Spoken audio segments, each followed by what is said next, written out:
Hello guys, welcome back to my YouTube channel. और हम पढ़ रहे थे जीव जगत, जो कि क्लास 11th का चैप्टर नंबर फर्स्ट है, फर्स्ट यूनिट से है, जो है जीव जगत में विविधता। उसका फर्स्ट चैप्टर है जीव जगत। हम ये पढ़ रहे थे, जिसमें फर्स्ट लेक्चर में हमने जाना था इससे रिलेटेड बहुत सारी जानकारियां। तो अगर आपने वो वीडियो अभी तक नहीं देखा है तो उस वीडियो को जरूर देखिए। फर्स्ट पार्ट इसका लिंक आपको डिस्क्रिप्शन में मिल जाएगा। तो आज का टॉपिक है हमारी कोशिका, जो कि मैंने आपको बताया था सजीवों का लक्षण में कौन कौन से सजीवों के लक्षण होते हैं, उनमें से एक लक्षण था हमारी कोशिका। ठीक है, कोशिका के बारे में आज पढ़ेंगे। तो आज का हमारा टॉपिक कोशिका है। तो गाइज, आखिर कोशिका क्या होती है? कोशिका यानी इंग्लिश में हम बोलते हैं सेल। आखिर कोशिका क्या होती है, ये शब्द कहाँ से आया, इसकी खोज कैसे हुई, क्या होती है कोशिका, किस प्रकार की होती है, हम सारा डिटेल इस वीडियो में जानेंगे। और चलिए स्टार्ट करते हैं। तो गाइज, जो कोशिका होती है ना, कोशिका जीव की भौतिक इकाई, कोशिका जीव की मौलिक इकाई होती है। तो गाइज, जो कोशिका होती है ना, जीव की मौलिक इकाई होती है। कहने का मतलब है जीवन एक कोशिका से प्रारंभ होता है। गाइज, हमारा जो जीवन है ना, एक कोशिका से प्रारंभ हुआ है। कैसे? देखिए, बहुत हमारी जो कोशिकाएं, हम पूरे जो हमारे शरीर का निर्माण हुआ है कोशिका से हुआ है। कैसे? बहुत सारी कोशिकाएं मिलती हैं आपस में, बहुत सारी कोशिकाएं आपस में मिलती हैं और उत्तक का निर्माण करती हैं, यानी टिश्यू का निर्माण करती हैं। बहुत सारे टिश्यू आपस में मिलते हैं और अंग का निर्माण करते हैं, और बहुत सारे अंग आपस में मिलकर अंग तंत्र का निर्माण कर देते हैं, और बहुत सारे अंग तंत्र मिलकर एक पूरे जीवधारी का निर्माण कर देते हैं। तो इस प्रकार से एक जीव का निर्माण हो जाता है।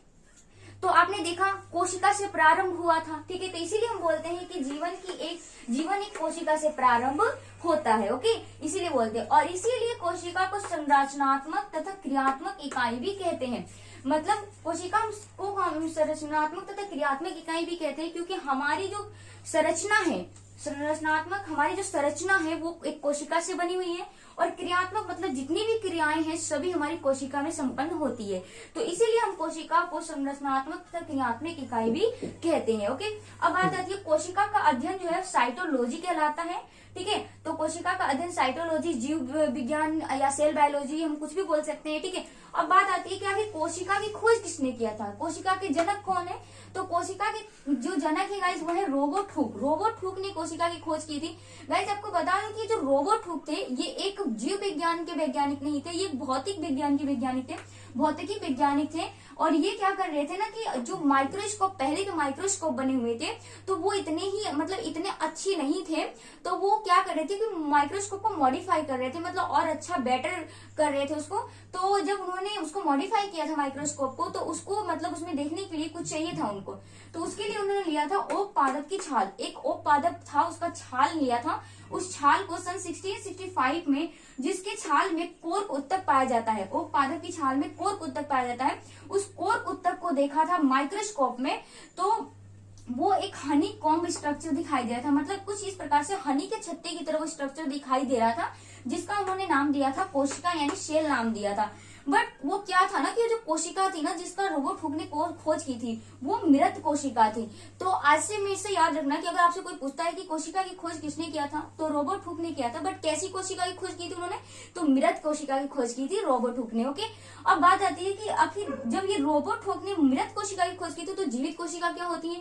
तो जीवित कोशिका की खोज जो है ना, एंटोन वॉन लीवनहोक ने किया था, जीवित कोशिका की खोज। ठीक है, और ये 5 जीवित कोशिकाएं होती हैं, जैसे आरबीसी है, रेड ब्लड सेल, जीवाणु यानी बैक्टीरिया, शुक्राणु, स्पर्म, ईस्ट एंड प्रोटोजुआ। ये 5 जो होते हैं ये हमारे जीवित कोशिकाएं हैं, जिनकी खोज किसने किया था? एंटोन वॉन लीवनहोक ने किया था।